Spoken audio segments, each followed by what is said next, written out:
네, 안녕하십니까. 오토다이리 오종훈입니다. 오늘 준비한 차 메르세데스 벤츠의 GLC 300 포매틱입니다.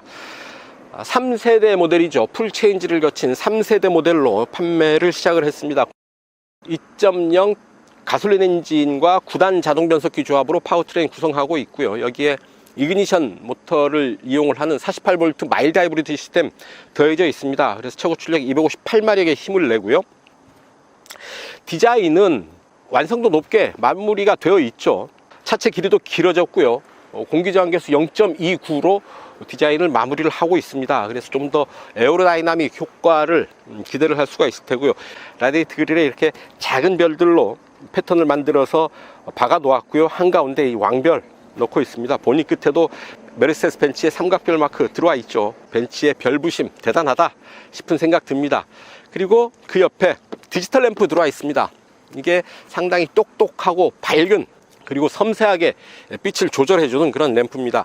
130만 개의 디지털 미러가 적용되어 있어서 아주 섬세하게 빛을 조절을 해줍니다. 그래서 운전자의 시야는 최대한 밝게 해주고요. 대향차나 보행자들이 눈부시지 않도록 또 조절해 주는 그런 빛을 만들어 주는 거죠. 앞뒤로 25, 45R 20 사이즈의 타이어 적용되어 있습니다. 주행 모드에는 오프로드 모드가 더해졌습니다. 오프로드에서 필요한 주행 정보들을 따로 모아서 볼 수가 있을 테고요. 투명 보닛 기능이 있어서 주행하는 방향에 막힘없이 시선을 확보해서 좀 더 오프로드 주행의 완성도를 높여주고 있습니다.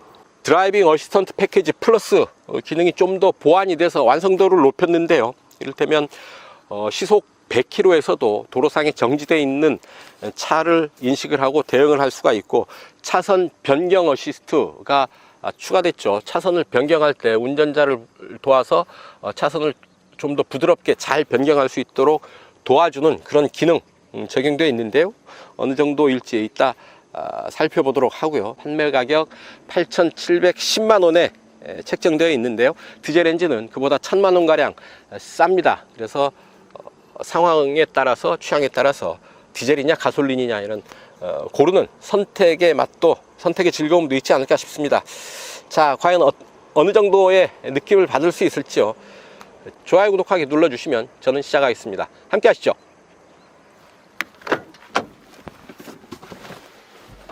네, 실내 잠깐 보고 가시죠. 스티어링 휠이 3스포크인데 가운데 이제 버튼들이 2층으로 배치되어 있죠. 왼쪽에는 주행보조 시스템, 오른쪽에는 엔터테인먼트, 오디오, 센터 페이시아의 이 모니터 조절하는 버튼들 들어와 있고, 왼쪽은 시프트 다운, 오른쪽은 시프트 업, 패드 시프트도 들어와 있죠. 스티어링 아래쪽은 살짝 일자 형태로 깎인 디커 스티어링 휠입니다. 돌려보면 하나, 둘, 2.2회전, 아주 차체 길이에 비해서 타이트한 락투락 조향비죠. 차체 길이가 55mm가 더 길어져서 4720mm에 달하는데요. 이 큰 덩치를 락투락 2.2회전 하는 조향비로 조절을 한다. 좀 더 타이트하고 민첩한 예민한 그런 조향 기대할 수 있지 않을까 싶습니다. 계기판은 12.3인치 고해상도 계기판 들어와 있고, 센터 페이시아 모니터는 11.9인치 모니터를 새로 배치를 하고 있습니다. 계기판 먼저 보시면 계기판 형태 이렇게 달리해서 볼 수가 있고요. 아래쪽은 계기판의 형태, 위쪽은 헤드업 디스플레이의 형태를 설정을 할 수가 있습니다. 이렇게 트림미터 설정을 할 수 있고, 에코 표시창, 연비, 주의 어시스트, 미디어, 그리고 내비게이션, 이렇게 올라온 정보를 선택해서 설정을 할 수도 있겠습니다.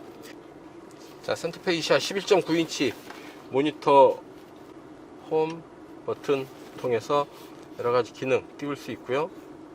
메르세데스 벤츠 인포테인먼트 시스템 MBUX 2세대로 개선된 기능들 만나볼 수가 있습니다. 안드로이드 오토 설정을 할 수가 있습니다. 무선으로 연결이 되죠. 교통 표지판 어시스트가 들어와 있는데, 교통 표지판 속도를 인식을 하고 도로 공사 중인 표지판도 인식을 하고, 인식의 범위가 좀 더 넓어졌다고 합니다. 컴포트는 시트 조절하고, 앰비언트 라이트 모두 64개 컬러 중에서 컬러를 선택을 할 수가 있습니다. 밝기 효과 조절할 수가 있을 테고요. 전화, 라디오, 미디어, 오프로드 기능이 있죠. 오프로드 기능을 보게 되면 이렇게 투명 보닛 기능이 있다고 하는데요. 보닛 아래까지 볼 수가 있습니다. 투명 보닛은 시속 8km 정도 속도에서 보인다고 하는데요. 잠깐 맞죠. 이렇게 움직이면 이 보닛 아랫부분도 다 보이죠. 양옆에 타이어도 같이 보이게 됩니다. 그래서 차가 진행하는 방향에 있는 모든 장애물들을 직접 눈으로 확인하면서 볼 수가 있는 거죠. 시속 8km를 넘어서 20km 구간까지는 또 전방 모습이 보이죠. 자, 속도가 줄어들면 투명 보닛 기능이 활성화되고요. 후진할 때는 따로 보이지가 않습니다. 자, 오프로드 하게 되면 이 계기판에 조향각이 나오네요. 엔진 RPM, 그리고 좌우 기울기, 앞뒤 기울기, 이런 부분들, 방향 이렇게 표시가 됩니다. 오프로드에서 이렇게 많은 정보들을 또 보여줘서 오프로드에서 주행할 때도 좀 더 최적화된 구동력, 최적화된 차량 상태를 유지를 할 수가 있겠다 라는 말씀이고요. 이 제로 레이어 기능이 있죠. 운전자가 이 시간에 여기쯤 와서 어디 전화를 걸더라 하면 이렇게 전화를 띄워주고요. 음악을 듣더라 하면 이런 부분들, 이제 노래를 선택할 수 있는, 플레이할 수 있는 그런 부분들 띄워줍니다. 거추장스럽다 싶으면 밑으로 내려버리면 되고요. 필요할 때 이렇게 올리면 이제 제로 레이어 기능이 활성화되죠. 자, 위에서 밑으로 이렇게 내리면 또 바로 이용할 수 있는 이런 기능들 불러올 수가 있습니다. 연비, 차량, 엔진 이런 부분들 또 볼 수가 있고요. 사용 설명서, 교통 상황도 볼 수가 있네요. 경로 미리 보기, 중간에 막히는 부분들 어딘지 확인을 할 수가 있죠. 좀 여기서 많이 막히네요. 그리고 이 아래쪽에 모니터 하단부에 홈 버튼 있죠. 그리고 공조 장치들 설정할 수가 있습니다. 권유관지. 그리고 공기 질도 볼 수가 있습니다. 외부 PM 2.5, 외부는 지금 보통 상태고, 에너자이징 에어 컨트롤, 외계 순환 모드 또 설정을 할 수가 있네요. 자, 그 아래 다이내믹 실렉트, 주행 모드를 선택을 할 수가 있죠. 에코, 컴포트, 스포츠, 인디비듀얼, 그리고 오프로드. 최고 속도는 110km까지 허용한다 라고 되어 있습니다. 자, 이제 카메라 화면 볼 수가 있죠. 앞, 뒤, 그리고 왼쪽에는 360도 카메라가 보이죠. 왼쪽에서 본 모습, 오른쪽에서 본 모습, 이렇게 손가락을 누르고 돌리면 입체적으로 또 차의 전후좌우를 볼 수가 있죠. 차량 기능 바로 불러내서 확인을 할 수가 있습니다. 헤드업 디스플레이, ESP 켜고 끄고 설정을 할 수가 있고요. 세차 모드, 수동 변속, 다운힐 속도 조절, 파크트로닉, 차선 이탈 방지 어시스트, 스티어링 어시스트, 전체 설정. 이렇게 버튼 한 번으로 바로 이 기능을 불러올 수가 있겠다. 지문 인식 센서입니다. 지문 센서를 활용을 할 수가 있는데, 메르세스 미와 연동이 되는 거죠. 이 지문 센서는 여러분들 컴퓨터 쓸 때 컴퓨터에 로그온 하는 것과 동일한 개념이다 라고 보시면 되겠습니다. 자동차가 컴퓨터고요. 여기에 나의 환경에 맞춰서 로그온 한다 라고 생각하시면 되겠습니다. 지금 저는 이 차에 사전 등록이 되어 있지 않아서 반응이 없네요. 디스플레이 끄기 혹은 시스템 끄기. 블랙 하이그로시 재질로 이 부분을 마무리를 해 놨는데요. 자잘한 먼지들, 아까 한번 닦았는데도 계속 먼지가 쌓이네요. 이 아래 스마트폰 무선 충전 시스템, C타입 USB 포트 2개의 컵홀더, 콘솔 박스 뒤에 들어와 있고요. 이런 박스 하나 이렇게 넣을 수가 있고요. 아니면 이런 정도의 카메라도 충분히 수납할 수 있는 콘솔 박스입니다. 제법 유용하겠는데요. 자, 오버헤드 콘솔 잠깐 보실까요? 파노라믹 선루프가 지붕을 시원하게 덮고 있습니다. 이렇게 가볍게 쓸어내면 열 수가 있죠. 지금 카메라가 배치되어 있어서 선루프 열 수는 없는데요.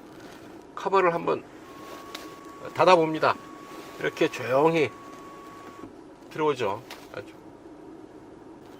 작동이 아주 부드럽고 편하네요. 직관적이고요. 그리고 SOS 버튼, 커버를 열고 누르면 바로 연결이 되겠죠. 이 버튼, 조명 버튼들 들어와 있습니다. 네, 운전석 이정도 살펴보시고요. 잠깐 뒤로 가서 뒷좌석 보고 가겠습니다. 뒤로 가시죠. 네, 뒷좌석 잠깐 보고 가시죠. 무릎 앞으로 주먹 2개 여유 있고요. 머리 위로도 주먹 하나 여유 있게 드나듭니다. 주먹 하나, 손바닥 하나 이렇게 해도 충분한 여유가 있죠. 승객이 느끼는 공간감 충분하다 싶고요. 차창은 원 버튼으로 완전히 수납이 되죠. 시원하게 열리는 차창, 그리고 시트는 3단계로 열선 조절이 됩니다. 부메스터 오디오 스피커 들어와 있죠.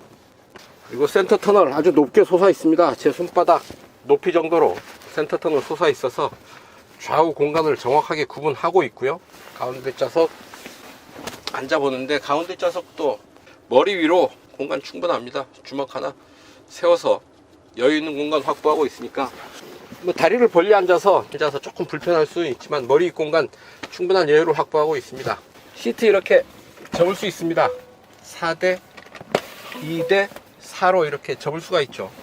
뒷좌석을 다 접으면 또 트렁크 공간을 넓게 쓸 수가 있고요. 자, 트렁크 공간은 이전보다 70리터가 더 확장됐습니다. 그래서 기본 620리터를 확보를 하고 있고요. 뒷시트를 다 접으면 1680리터까지 확장됩니다. 자, 뒷좌석 룸램프는 이 도어 그립 안쪽에 배치되어 있습니다. 이렇게 눌러서 작동을 시키면 될 테고요. 암레스트 이렇게 내리면 2개의 컵홀더 이렇게 이중으로 오픈하게 되어 있습니다. 한 번 누르면 여기까지 열리고요. 한 번 더 작동을 시키면 컵홀더 2개의 컵홀더 이렇게 만나볼 수가 있겠습니다. 뒷좌석을 위한 USB 포트는 따로 없네요. 뒷좌석에서 USB 포트를 써야 되겠다 라고 한다면 앞좌석에 있는 콘솔 박스 열어서 이용을 해야 되겠습니다. 부드럽게 출발하고 있고요. 이제 휴게소 빠져나와서 자유로 본선에 진입했습니다. 순간적으로 힘쓸 때 이 굵은 그리고 낮은 음색의 바리톤 음색의 이 엔진 사운드 상당히 매력적인데요. 재즈는 찢어지는 소리가 아니죠. 이 엔진 사운드 듣는 것만으로도 얼굴에 미소가 번집니다. 상당히 매력적인데요. 자, 오늘도 평화로운 자유로 날씨 살짝 흐리고요. 외기 온도 25도 가리키고 있습니다. 편안한 움직임 속에 가속을 할 때 들리는 이 엔진 사운드가 상당히 매력적으로 다가오고요. 컴포트, 주행 모드 이렇게 에코 컴포트 스포츠, 인디비듀얼, 그리고 오프로드 모드입니다. 오프로드 모드까지 모두 5개의 주행 모드 갖추고 있고요. 규칙적인 패턴이 계속 반복되는 빨래판길, 제한속도 시속 90km 전후의 속도로 움직이고 있는데 그렇게 불쾌하지 않을 정도의 흔들림 전달이 되고 있고요. 파워트레인 48V 마일드 하이브리드 시스템 적용하고 있죠. 모터를 추가 장착하는 게 아니죠. 이그니션, 그러니까 시동 모터를 출력 보강에 좀 더 이용을 하는 거죠. 이게 48V 시스템을 적용한 이그니션 모터를 이용을 해서 약간의 출력 보완과 부드러운 시동 등의 기능을 구현을 하는 겁니다. 48V 시스템을 도입했다는 게 주목을 할 필요가 있는데요. 무슨 얘기냐 하면 지금 자동차가 12V 시스템에서는 어떤 아주 많은 기능과 장치들이 요구하는 전력 수요를 감당하기가 힘들죠. 거의 한계에 다 달았다고 보입니다. 이게 48V 시스템을 도입함으로 해서 좀 더 출력, 그러니까 전력 수요에 여유 있게 대응한다는 측면도 봐야 되지 않을까 싶습니다. 자동차의 효율을 높이고 전동화에 대응하는 하이브리드 시스템의 측면도 있지만 특히나 이 48V 마일드 하이브리드 시스템은 이 자동차의 전력 수요에 좀 더 여유 있게 대응하기 위한 측면도 있다라는 점 말씀을 드려보고요. 직렬 4기통 2.0 가솔린 엔진의 9단 자동 변속기 조합으로 파워트레인 구성하고 있죠.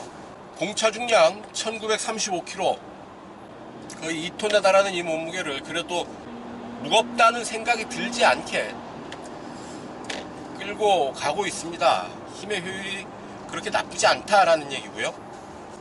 마력당 무게비 계산해 보면 약 7.5kg 되니까요. 그렇게 무겁지도 그렇게 아주 가벼운 편도 아니다. 적절한 힘의 균형, 힘과 무게의 균형을 이루고 있는 게 아닌가 싶습니다. 자, 주행보조 시스템 작동을 시켜보고요. 쭉 차선의 중앙을 잘 유지하면서 움직이고 있죠.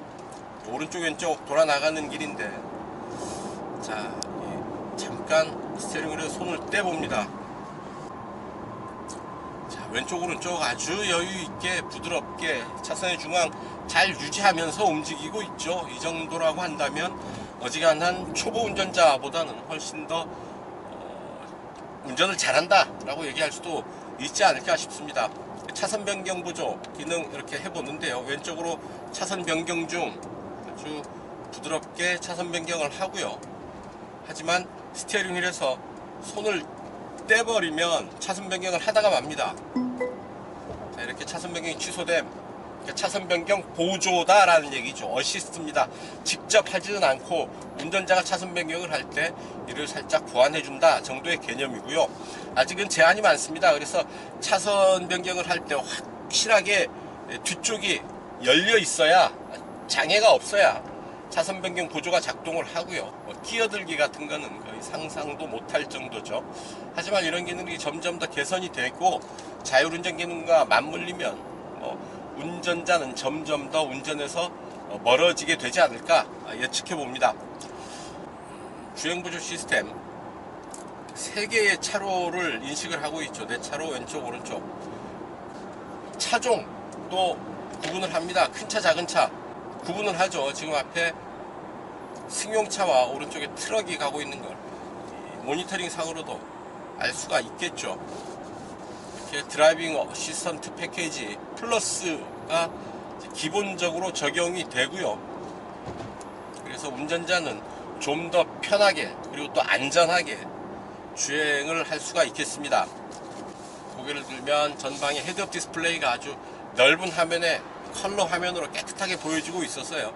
주행에 필요한 정보들 계기판을 보지 않고도, 내비게이션 보지 않고도 확인할 수가 있습니다. 자, 주행모드 잠깐 스포츠로 가고요.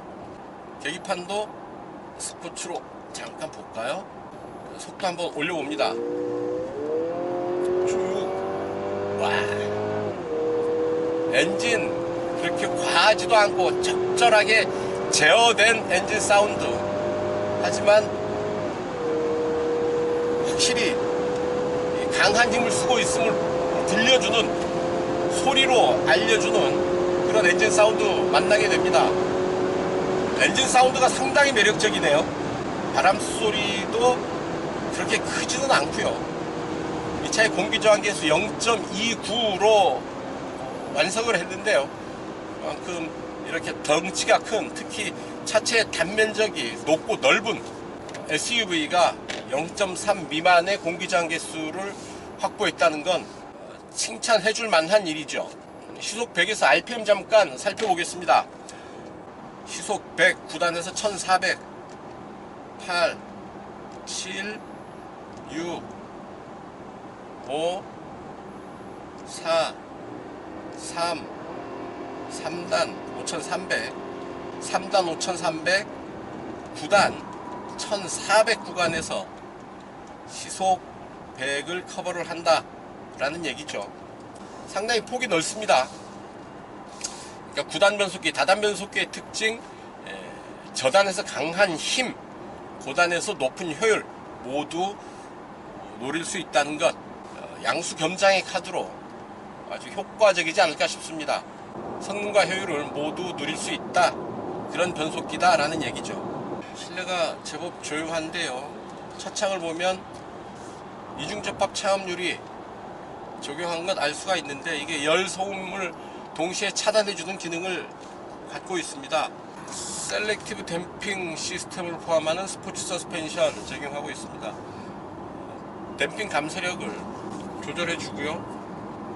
그래서 최적의 승차감 확보해 주는 그런 서스펜션인데요.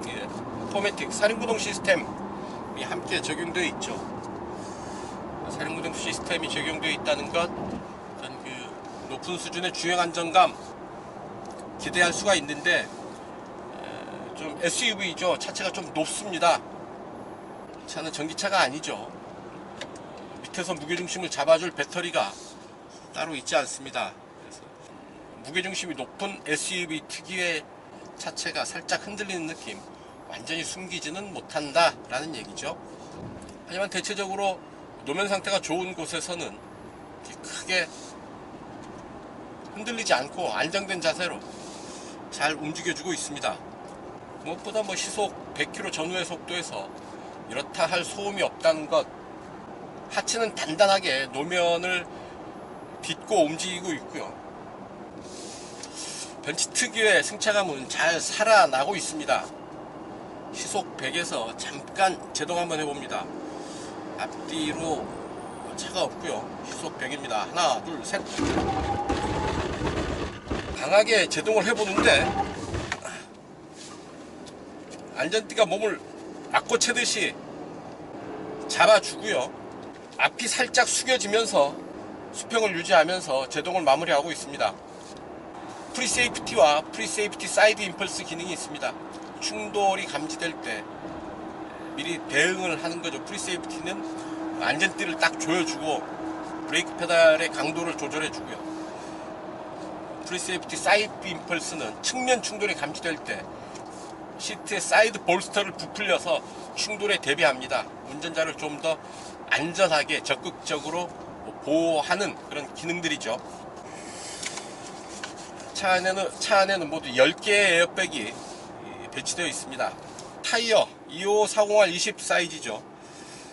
여기에 사륜구동 시스템 적용하고 있습니다. SUV에서 무게중심은 조금 높은 편이죠. 코너에서 어느 정도 코너링 만날 수 있을지요. 속도를 좀 끌어올려서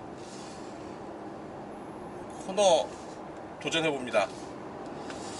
마지막 구간 쭉 속도를 끌어올리고요. 자동 턴. SUV가 이렇게 빠른 속도로 코너링을 할 수가 있네요. 앞에 차가 있어서 속도 잠깐 조절하고요. SUV에서 상당히 무리겠다 싶으면서 코너에 진입을 했는데요. 안으로 파고들지도 밖으로 밀리지도 않는 중립적인 조향 특성을 보이면서 보란듯이 코너링을 마무리를 하네요. 크게 무리 없이, 아니 기대 이상으로 코너링의 강한 면모를 보여주고 있고요. 특히나 이 차 무게중심이 높은 SUV였다는 점에서 좀 더 높은 점수를 주고 싶습니다.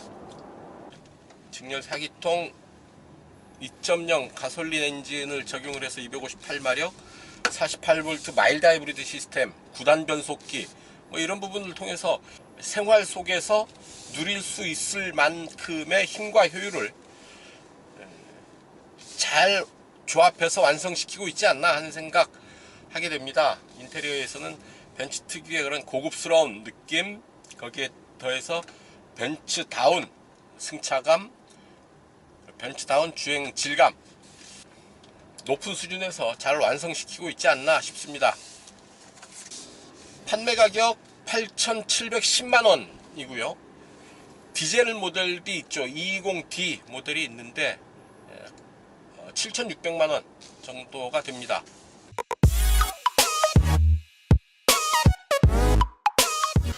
네, 시속 100km 가속 시간각을 측정해 봅니다.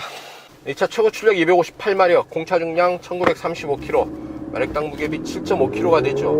메이커에서는 6.8초 만에 시속 100km 주파한다고 밝히고 있습니다. GPS 계측기가 측정한 기록 이렇습니다. 차곡차곡 힘을 모아서 속도를 높여가는 그런 느낌이고요. 아무래도 차의 무게감이 좀 느껴지네요. 가볍게 끌고 달리는 그런 느낌은 아니고요. 약간의 무게감이 느껴지면서 차곡차곡 힘을 모아서 속도를 높여가는 그런 반응 만날 수 있었습니다.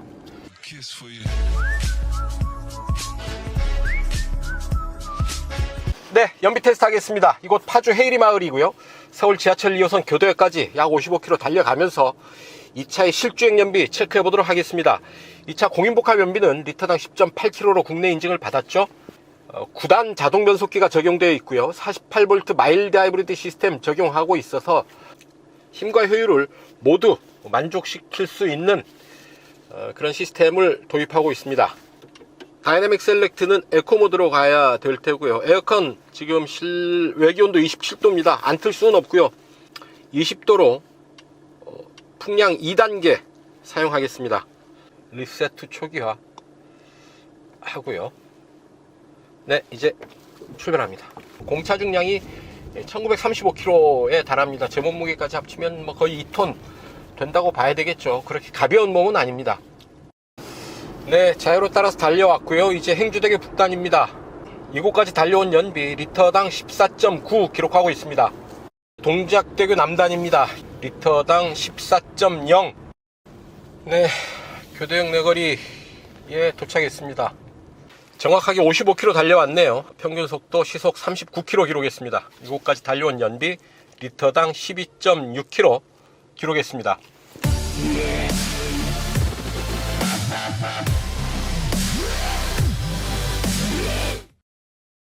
네, 단도직입입니다. 이 차 타면서 느꼈던 사소한 불편함, 아쉬움 몇 가지 말씀을 드릴 텐데요. 먼저 이 사이드 스텝입니다. 발을 디디기에는 좀 좁고요. 앞부분은 뭐 발 디딜 틈도 거의 없습니다. 뒷부분으로 가면 좀 넓어지기는 하지만 이 뒷부분도 발을 디디기에는 좀 좁지 않나 싶습니다. 또한 오르내릴 때 걸리적거리죠. 특히 운전석에서는 탈 때 이 부분에 효용성이 없습니다. 이를 딛고 타는 것도 우습고요. 딛기도 힘들고, 또한 그냥 이렇게 탄다고 할 때 이 아랫부분이 간섭이 발생합니다. 자꾸 걸리는 거죠. 얼룩이 묻을 수도 있고요. 어쨌든 이 부분이 자꾸 간섭이 돼서 거슬리는 거죠. 내릴 때도 마찬가지입니다. 내릴 때도 발을 딛기에는 좁고 바로 딛어서 내릴 때는 이 종아리에 간섭이 생겨서 사이드 스텝 발받침은 차라리 그냥 제거하는 게, 빼는 게 낫지 않나 하는 생각을 하게 됩니다. 이 옆부분 보기에는 좋을지 몰라도 기능적으로는 거의 쓸모가 없는 그런 부분이라고 하겠습니다. 자, 오늘 타본 GLC 300 상당히 안정된 주행질감, 무난한 성능 만나볼 수가 있었는데요. 258마력의 힘을 바탕으로 거의 2톤에 달하는 몸무게를 거침없이 잘 끌고 달립니다. 하지만 그렇게 가볍게 팡팡 튀는 넘치는 힘은 아니어서요. 주행하다 보면 어느 정도의 무게감도 함께 느낄 수 있지 않았나 싶습니다. 하지만 일상생활 속에서 누리기에는 충분한 힘, 충분한 파워 가지고 고속 주행까지 거침없이 해냈다라는 말씀 드리고요. 48V 마일드 하이브리드 시스템과 9단 변속기를 바탕으로 아주 힘과 성능이 적절하게 조화를 이룬 그런 모습 역시 확인을 할 수가 있었습니다. 안전 및 주행 편의 장비들 높은 수준에서 완성되어 있고요. 이전 세대에 비해서 좀 더 성능 개선도 이루어졌죠. 이를테면 차선 변경까지 지원을 해주고 있으니까요. 좀 더 안전하게 편하게 이 차를 다룰 수 있지 않을까 싶습니다. 7,810만원의 가격이 책정되어 있는데요. 벤츠니까 그 정도 받아야 되지 않겠나, 고개를 끄덕이게 하는 그런 가격 아닐까 싶습니다. 여러분들 어떻게 재미있게 보셨나 모르겠습니다. 오늘 시승 여기서 마치겠습니다. 지금까지 저는 오토다이어리 오종훈이었습니다. 시청해 주셔서 감사합니다.